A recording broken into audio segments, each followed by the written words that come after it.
Hello and welcome to the special Banega Swasth India Facebook Live. Today we have a guest, someone who's really been working for the environment for over 40 years.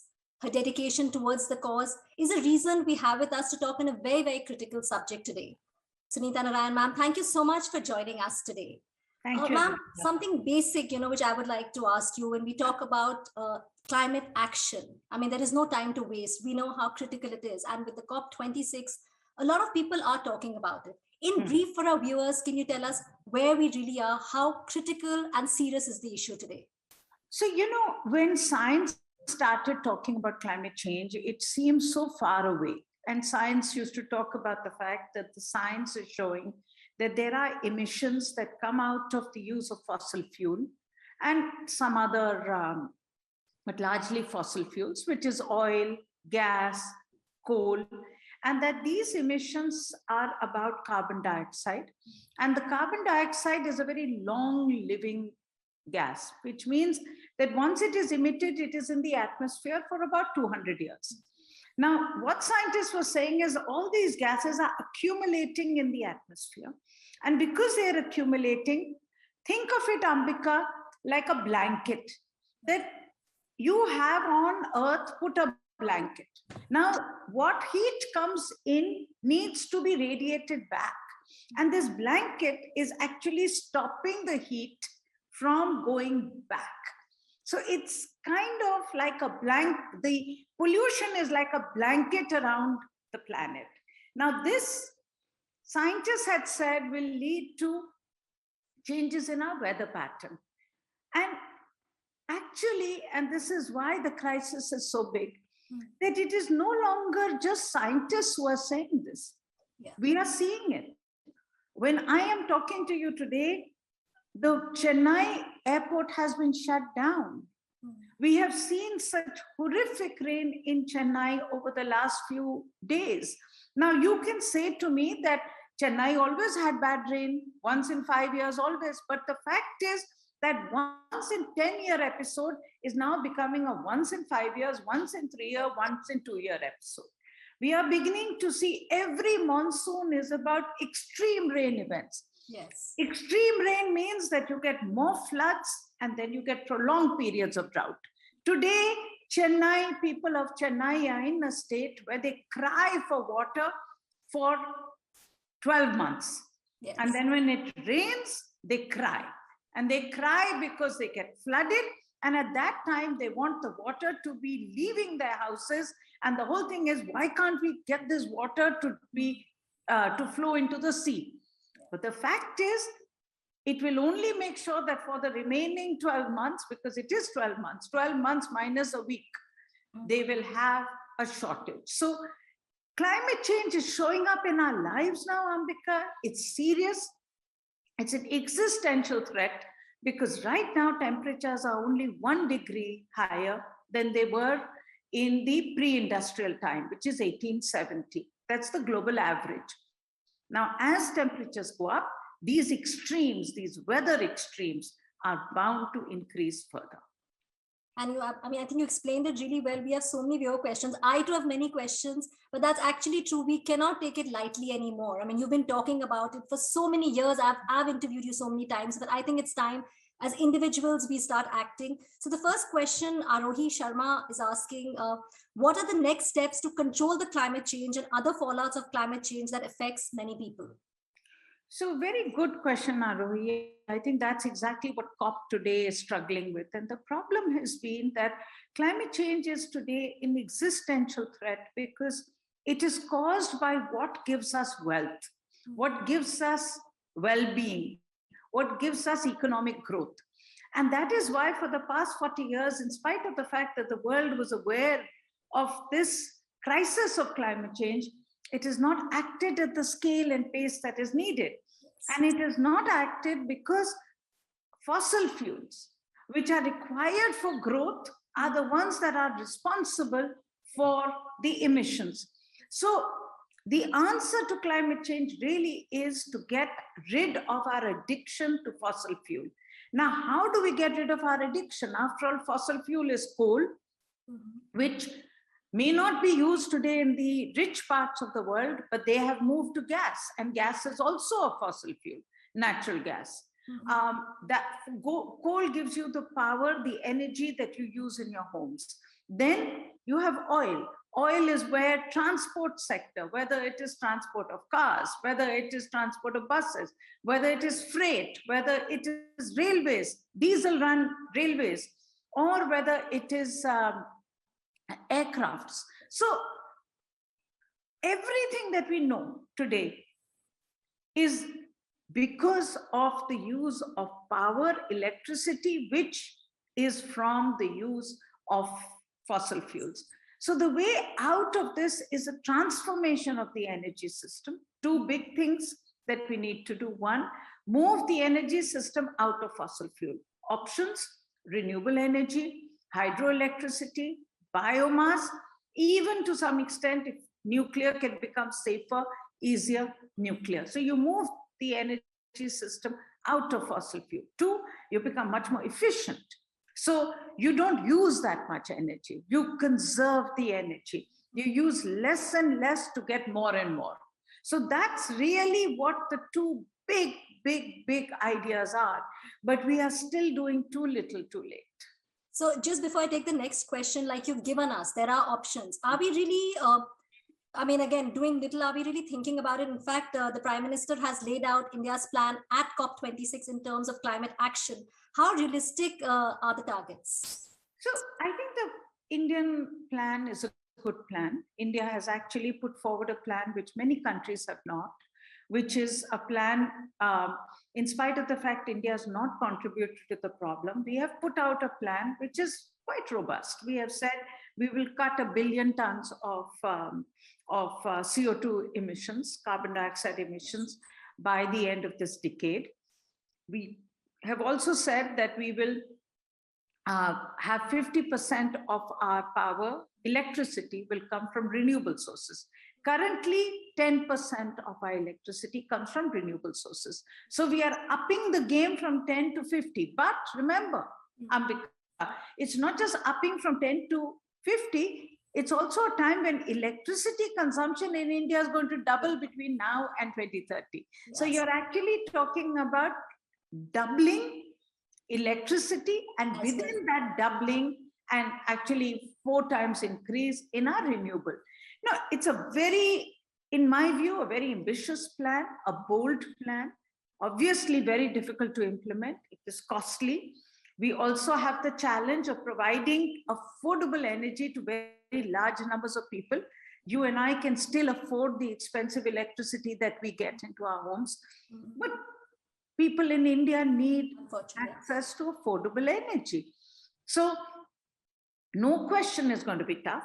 But I think, Ambika, that's why it's important for us to lay out that it's going to be tough in the world. Yes. There is no easy answer. This whole, everyone's sort of going to these COPs and sort of thinking that some miracle easy answer is going to come out. It's not going to be easy. Yeah. You are dealing with an existential threat. You have wasted 40 years. 30 years ago, you met in Rio. You had an opportunity to act for 30 years. Those 30 years have been wasted in procrastination and trying to shift the blame on other people. Yeah. Now, the crisis is on your head and you're still looking for soft answers. Not going to happen. I think action needs to be done. It's not easy. I think you put it really well. The next question, Avika Mishra wants to know, we should take actions for climate crisis. This is a serious issue. How much renewable energy do we need to save the environment? So, very good question. I think, again, this is where, in my view, let me talk about India. The rest of the world is very difficult. The numbers just don't add up right now. But let's talk about India. Sure. As I said, India is about 100 gigawatts right now of renewable energy is what we have installed. But remember, renewable energy, unlike coal-based power, you only get 20% plant load factor, which means you may install 100 gigawatts, but you get from it only 20 gigawatts of power. Okay. So you have to install that much more to get electricity. Coal gives you about 60% is the PLF. You can even up it a little bit. 60% is the PLF. Renewable energy, it's 20%.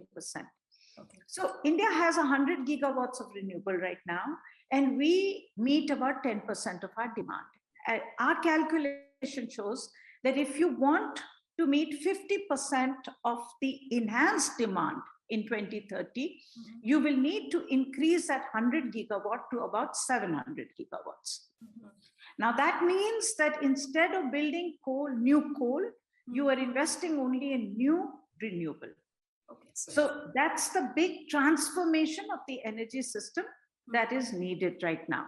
It's not easy, it's not cheap, but as I keep underlining, it's not going to be easy anywhere in the world. And so what India has laid out is bold, and it needs now to implement it with the same boldness that it put out the plan. Yeah, I think that's the commitment level.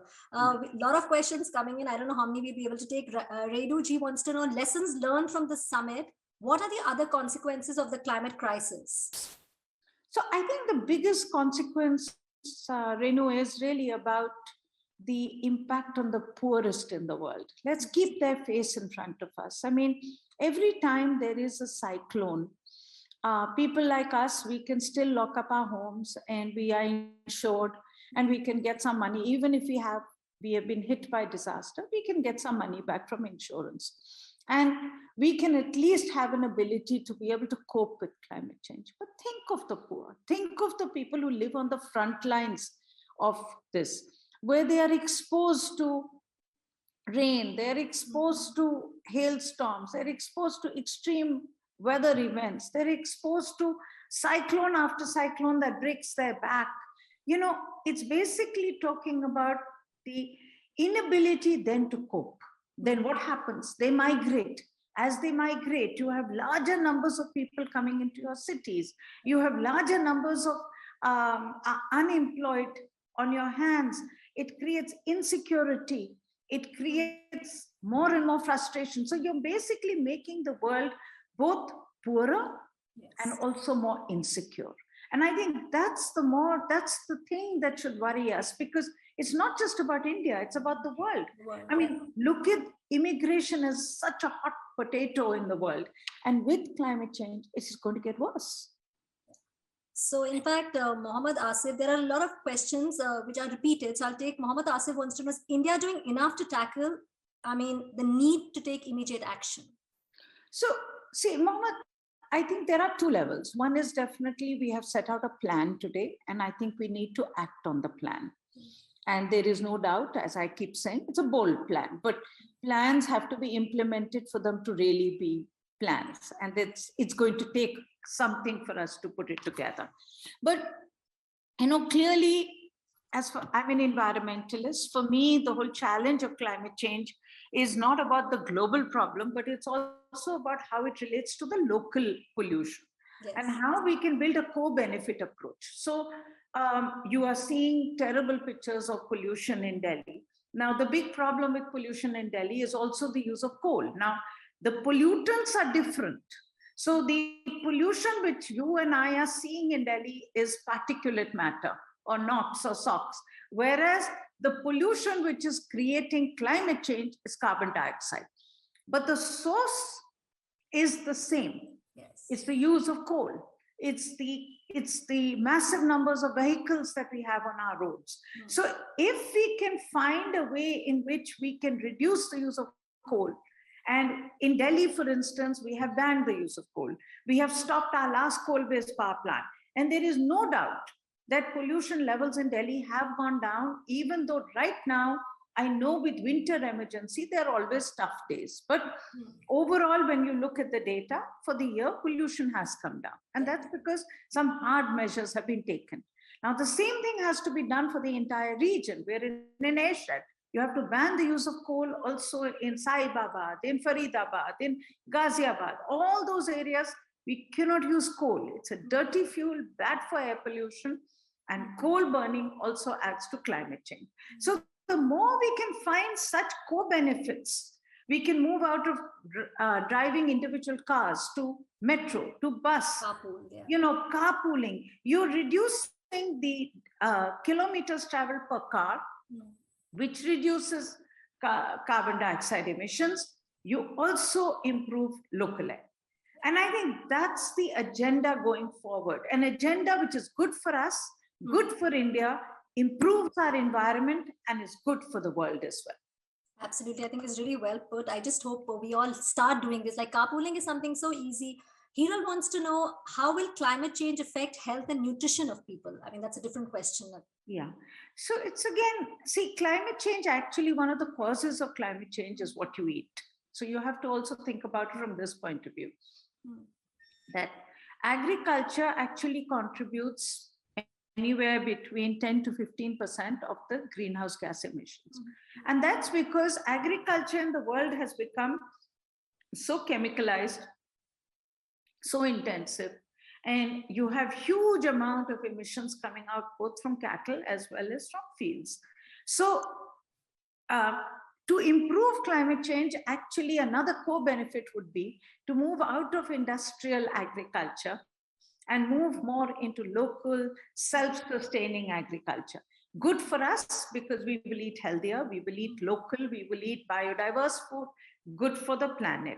So per se, food can improve, but there's also, you're very right, that climate change and increasing weather temperatures will make crop patterns changing, which will lead to some crops more, some crops less. So it's very difficult right now.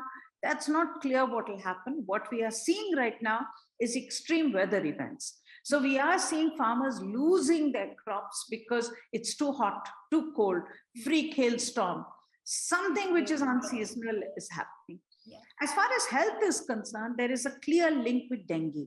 You are seeing dengue going up right now. Viral and more vector-borne diseases will go up with climate change. That link is very clear. Which we have been seeing for years now. We have been seeing now. And that is because climate change will bring this rainfall events, which will be much more, it's not, see, we got monsoons in June, July, it died. Now you're getting monsoon rain one after the other. This intermittent rain is basically leading to mosquitoes, the right temperatures, the right conditions for them to keep proliferating. Yes. And we are seeing dengue and vector-borne diseases will definitely increase with climate change. So that evidence. Yeah. Okay. Shalini wants to know how is the meeting of COP26, how is it shaping the future of India? Because, I mean, we do have high expectations with the summit. So I think, Shalini, it's going to shape the world. It's not just about India. India is one part of the world. And we have to play a role as India in COP26 to make sure that we can become the voice of the voiceless. We can make partnerships with people who are similarly affected by climate change as us, the victims of climate change. And we can also be a loud voice asking for the rich countries to reduce their emissions. We can also be a loud voice saying, we are walking the talk, we want you to walk the talk as well.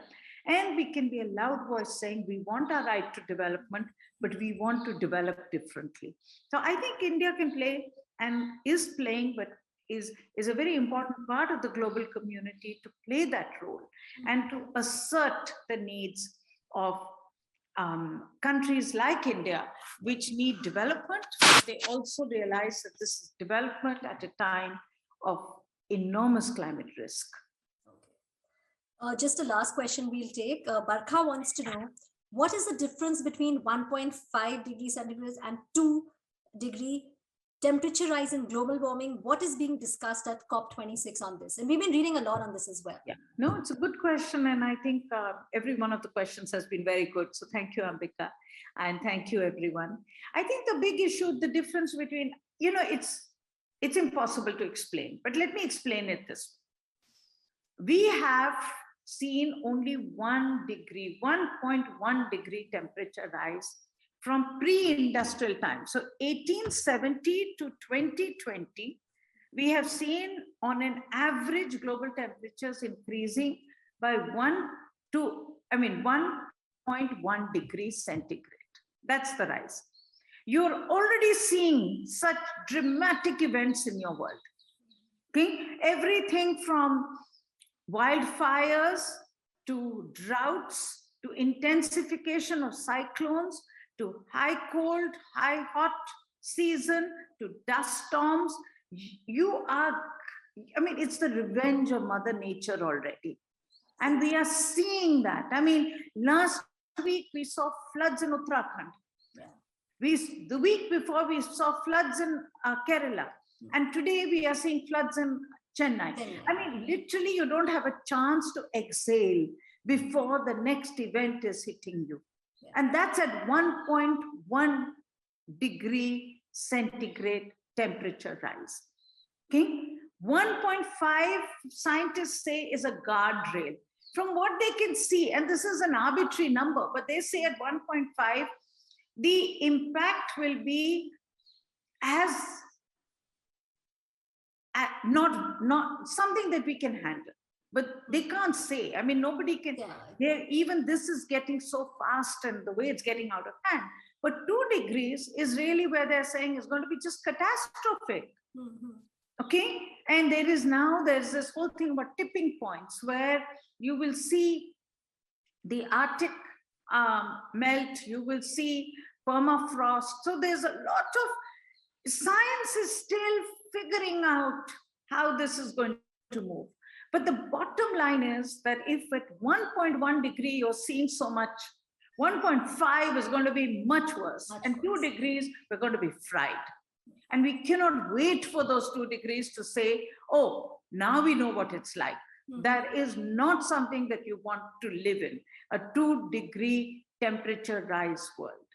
You know, you've just nailed it. I mean, you've said we cannot afford to wait. It's critical. I know I said the last question. I'm going to get greedy and ask you one question, because a lot of people would want to know, while the government is doing their bit, the summit is, happened. As individuals, what can we do? Could you list out some pointers? I mean, what can we really do to bring about a change? Ambika, this is a question I get asked always. And I think I'm really apologetic that I don't have a good answer, because at the end of the day, some of these issues are beyond. I mean, I can't give you 10 steps to save the earth.